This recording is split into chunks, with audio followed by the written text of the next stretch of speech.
Okay, other one. I don't know if y'all saw the Hornets blew out the Bucks yesterday. That was weird. Hornets blew out the Bucks yesterday by about 30. Giannis, I think it was like Giannis' first game in a long time, having less than 10 points in a game. But yeah, You so got the my box. I You can pulled the pull it box up. for you. Yeah, I'll pull it up. But I had to. Y'all want to My bad. start?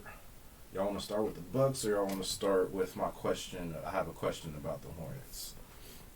You want to start with the Bucks though? Question about the Hornets.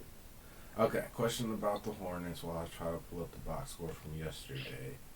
Um, Simmons said something interesting. I was listening to Simmons on a pod sometime this Ew. week. Um, he was just talking about how Melo's shooting like 11 threes or 10 threes a game right now. And like I've like noticed you pretty efficient, or like Fitz may have been saying when they played the Hornets the other day, like pretty efficient. He'd be like shooting around 38% from three.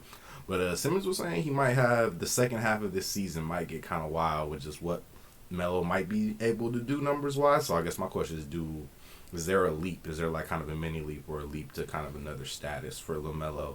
I don't think the team's going to be winning anything this year, but like statistically, is there another level he maybe hits?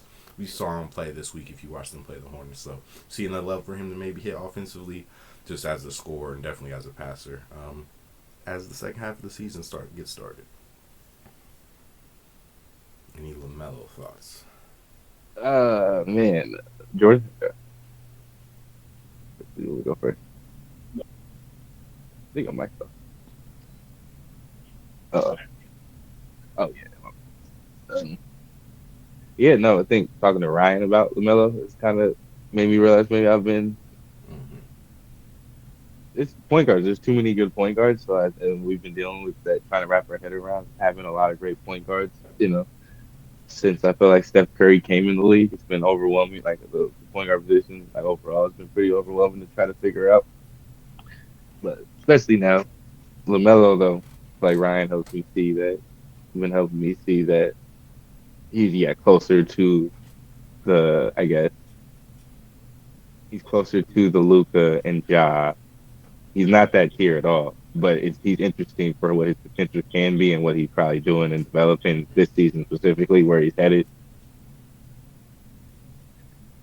Just how close can he get, I guess, to that what feels like that tier, and maybe he can separate himself. Well, I feel like with the size and what his game is, like, can he separate himself from where I feel like he's in this category with a lot of great guards with Darius Garland and like Trey Young, even like all these kind of this range. I feel like it's so kind of clear when I talk to yes, yeah, we talked to Ryan. I feel like that the potential for Lamelo is still there to be, I think, a gap ahead of those guys, and I think I feel like I was crowning Halliburton as kind of this guy that was going to be the guy that jumped ahead. Like he's this guy that's he's closest to Ja, like from the point guard position. He's closest to Ja, I guess Ja level, you know.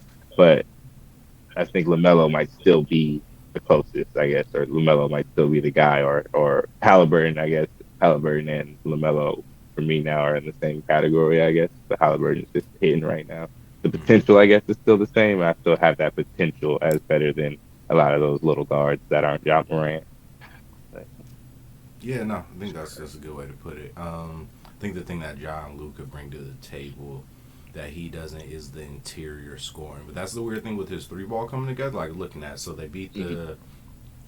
beat the Bucks yesterday. He goes 7 for 13 from three and 1 for 8 from two. And it's gonna be interesting because I think he knows his limitations as a 2 point player. He knows he has to get him up. Like he's gonna try. He's working. He's trying to get that floater and those finishing down, but it's not his Yeah. strong suit. He's kind of weak around the rim, but he is more than willing to take the three ball. Like he's one of those guys that has no hesitation. Like yeah, I'll take 11 or 12 a game. It makes sense for me too, especially because he's hitting now. And the thing I Mhm. think he does that a lot of other people in the category don't do, probably besides Halliburton, is just the level of passer that he's capable, distributor he's capable of being. I think it's a good comp. I think Halliburton brings a lot more on the offensive or on the scoring end than Lamelo does, but Lamelo also probably brings a little more as a passer. But they're both kind of elite in that space. So yeah, no, it'll be interesting second half for Lamelo. I want to see how it comes together, and he might be adding another piece. Might be adding another piece in Victor Wembanyama or somebody else on this this summer. Also, don't know if he's gonna be in Charlotte for this after this contract. We'll see. I can't see him lasting for long.